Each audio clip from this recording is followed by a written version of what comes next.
जी friends, आप देख रहे हैं यूट्यूब चैनल वॉइस ऑफ ज्ञानी और मैं सफदर खान ज्ञानी। अच्छा फ्रेंड्स, आज इस वीडियो में मैं आपको बेसिक टाइट्रेशंस बताता हूँ, टाइट्रेशंस की बेसिक्स बताता हूँ। स्पेशली एसिड बेस्ड टाइट्रेशन जो होती है ये क्या होती है और इसको हम क्या कहते हैं, और इसमें खास कर जो आपसे इंटरव्यू में पूछ लेते हैं कि एंड पॉइंट कैसे आता है, क्यों कलर चेंज होता है, कलर चेंज होने के पीछे बैकग्राउंड थ्योरी क्या है, रिएक्शन मैकेनिज्म क्या है। तो आज सिंपल एसिड बेस की बेसिक्स बता रहा हूँ, चाहे जितने भी एचपीएलसी आप चला रहे हो, लेकिन आपको एसिड बेस टाइट्रेशन बिल्कुल बेसिक होता है, यूनिवर्सिटी से आप लेके आ रहे होते हैं। तो मैं आप इसका बैकग्राउंड बताता हूँ कि बेसिकली किस तरह और कौन किससे रिएक्ट करता है, और इसमें जो टर्मिनोलॉजीज यूज होती है उसको भी डिस्कस करते हैं। देखिए फ्रेंड्स, एसिड बेस टाइट्रेशन जो आपके पास जो एक बीरोड होता है, 50 ml का भी होता है, 100 ml का भी होता है, 25 ml का बीरोड भी होता है। उसके अंदर नॉर्मली, वैसे कंडीशन कंपलसरी नहीं है, वैसे नॉर्मली उसके अंदर आपका NaOH होता है, सोडियम हाइड्रोक्साइड होता है, और आपका एक नीचे आपके पास एक कोनिकल फ्लास्क होती है जिसके अंदर आप HCl लेयर होते हैं, एसिड बेस टाइट्रेशन। उसके अंदर आपका सैंपल वटेपर जो भी है, जो सोडियम हाइड्रोक्साइड है आपका और HCl, इन दोनों का मोलर सेम होना चाहिए। अगर मोलर सेम नहीं होगा तो फिर वॉल्यूम कंजप्शन डिफरेंट हो जाएगा, ये हमेशा याद रखिएगा।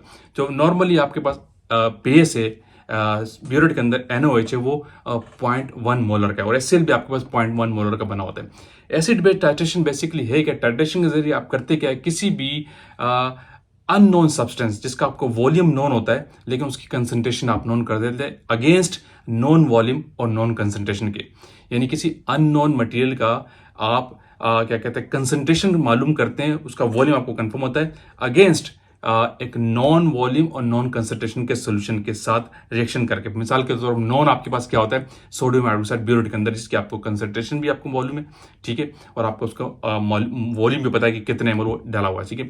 लेकिन तो वॉल्यूम मालूम है, आपके 10 ml लिए 20 ml लेके डाला हुआ है, लेकिन उसकी कंसंट्रेशन क्या है वो आपको नहीं मालूम, वो आफ्टर कैलकुलेशन आप कैलकुलेट कर रहे होते हैं। तो होता क्या बेसिकली, जो ब्यूरेट के अंदर सॉल्वेंट है, अब मैं टर्मिनोलॉजी भी आपको बता दूं, थ्योरी मैंने आपको बता दी। जो ब्यूरेट के अंदर सॉल्वेंट है उसको हम टाइट्रेंट कहते हैं, और जो आपका कोनिकल फ्लास्क के अंदर सॉल्वेंट कहलाता है, HCl या NaOH, इसको ऊपर नीचे भी आप कर सकते हैं, फिर कलर चेंज का पॉइंट डिफरेंट होगा। तो HCl के कोनिकल फ्लास्क के अंदर जो आपके पास चीज होती है बॉटम में, उसको आप टाइट्रेंट कहते हैं। यानी ऊपर वाले के साथ टर्म D यूज होती है और नीचे वाले के साथ टर्म T यूज होती है। हमेशा याद रखिए, लोग आपसे इंटरव्यू में पूछ लेते हैं कि टाइट्रेंट कौन सा होता है और टाइट्रेंट कौन सा होता है। जो चीज ब्यूरेट के अंदर आपके पास होती है उसको हम टाइट्रेंट कहते हैं, D की टर्म यूज करते हैं, और जो चीज आपके पास नीचे कोनिकल फ्लास्क के अंदर होती है उसको हम टाइट्रेंट कहते हैं, टी की टर्म यूज करते हैं। क्लियर? इसके अंदर आप एक वीक एसिड इंडिकेटर यूज करते हैं एसिड बेस टाइट्रेशन में, नॉर्मली इसको हम कहते हैं फिनोफ्लिन।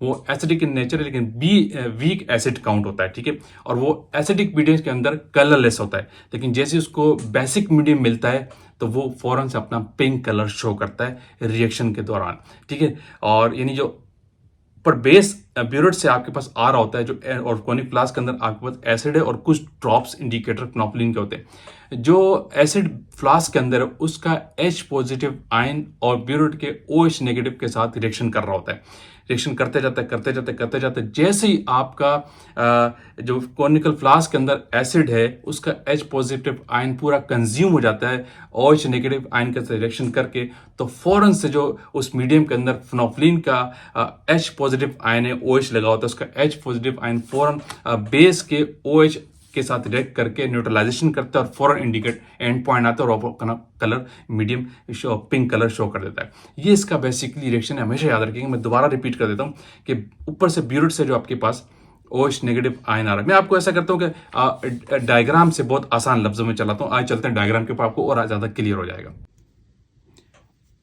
अच्छा फ्रेंड्स, अब मैं आपको और आसान समझा देता हूँ, थोड़ा डायग्राम बना के, कि बेसिकली कॉन्सेप्ट क्लियर हो जाए एसिड बेस टाइट्रेशन का, कि बैकग्राउंड में क्या हो रहा था। ये आपके पास एक ब्यूरेट होती है, ठीक है, मैंने डायग्राम बनाई है, आपके पास ब्यूरेट है, ठीक है, एक ब्यूरेट बनी हुई है, और नीचे आपके पास ये कोनिकल फ्लास्क होता है, ठीक है, इसके अंदर आपको सॉल्वेंट होता है। ये जो ब्यूरेट के अंदर आपके पास ये NaOH होता है, नॉर्मली 0.1 मोलर का, इसको आप कहते हैं टाइट्रेंट। टाइट्रेंट यानी D की टर्म यूज होती है, ये टाइट्रेंट कहलाता है, ठीक है। और इसी तरह जो आपका नीचे कोनिकल फ्लास्क के अंदर सॉल्वेंट होता है, ये 0.1 HCl, इसको आप कहते हैं ट्राइट्रेंट, ये कहलाता है ट्राइट्रेंट। ट्राइट्रेंट यानी यहाँ पे T की टर्म होती है, ये इंटरव्यू में भी लोग आपसे पूछ लेते हैं। जो आपको कोनिकल फ्लास्क के अंदर सॉल्वेंट होता है वो ट्राइट्रेंट कहलाता है।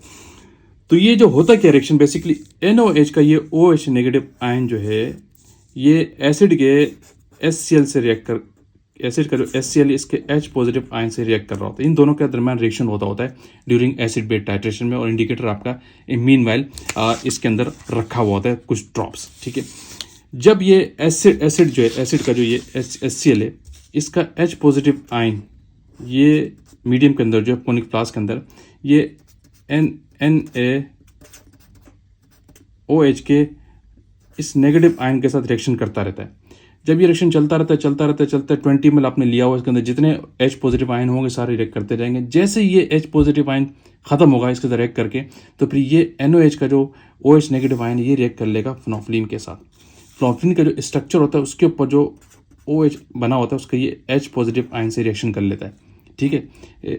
NaOH सोडियम NaOH का इसके साथ जैसी रिएक्शन करता है, ये वीक एसिड है, ठीक है। जैसी रिएक्शन करता है तो ये फौरन अपना इंडिकेटर कलर शो करता है यहाँ पे, फिर ये कलर शो करेगा पिंक कलर, क्योंकि ये जो फिनोल्फिन इंडिकेटर है ये एसिडिक मीडियम में कलरलेस होता है। ये इस वक्त एसिडिक मीडियम में रखा हुआ है HCl के अंदर से, ये कलरलेस है। जैसे ही ये इसका जो प्रोमिनेंट HCl है इसका H पॉजिटिव आयन खत्म होगा, तो फिर जो ऊपर से बेस आ रहा है ये NaOH जो ऊपर से आपके पास आ रहा है, ऊपर से NaOH आया जा रहा है, ये जैसे ही इसके HCl को कंज्यूम कर जाएगा तो ये फौरन फिर रिएक्ट करता है फिनोल्फिन के H पॉजिटिव आयन से, और न्यूट्रलाइजेशन हो जाती है, एंड पॉइंट आता है, इक्विवेलेंस पॉइंट आता है, वॉल्यूम इक्वल हो जाते हैं, रिएक्शन न्यूट्रलाइज हो जाता है, तो फौरन से फिर आपको एंड पॉइंट पता चल जाता है और ये अपना पिंक कलर शो कर देता है इस बेसिक मीडियम के अंदर, क्योंकि इस वक्त एसिड का सारा H पॉजिटिव आयन खत्म हो चुका होता है। तो ये बेसिकली रिएक्शन है, ठीक है।